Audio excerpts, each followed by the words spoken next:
Magluto po tayo ng native na tinolang manok. Tara, sundan nyo na lang po yung video ko. Salamat po. Mag-prepare na po tayo ng ingredients. May bawang po tayo, sibuyas, at saka luya. Magpainit po tayo ng kawali. Lagay na po natin yung mantika.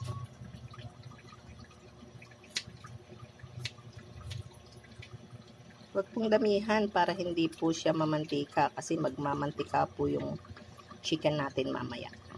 Sunod po natin ang bawang.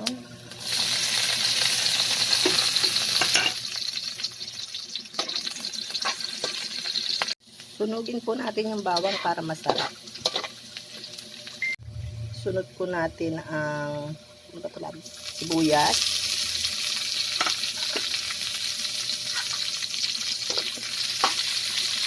Prito po muna natin yung taba ng manok.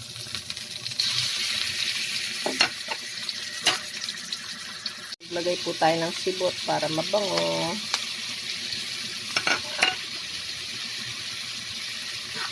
Haluin. Po tayo ng patis para mabango po. Maglagay po tayo ng paminta. Takpan po natin. Pag nagtubig na siya, saka pa lang po natin hahaluin para mag-combine na po yung lasa niya sa ilalim. Patuyuin po natin yung sabaw. Takpan po ulit natin.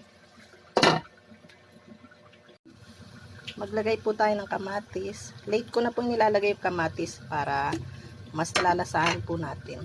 Nadudurog po kasi siya pag ginisa eh. Tapos takpan. Hintayin po natin ulit kumulo. Maglagay din po tayo ng tanglad.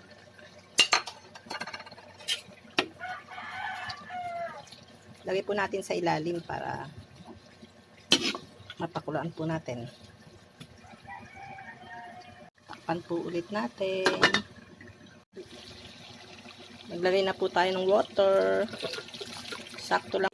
Pakuluan muna po natin. Pagkatapos po nating pakuluan, i-check po kung malambot na po yung native na manok natin. And then, maglagay na po tayo ng sayote.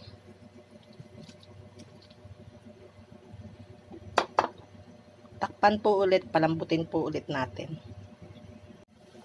Maglagay din po tayo ng granules. Tsaka ceiling green.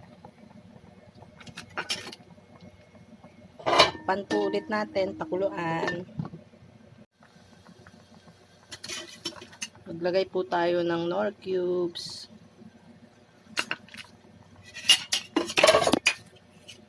Ilunod po natin. Na po, pwede na pong patayin. Maglagay po kami ng sili, tsaka kalamansi. Plating na po tayo.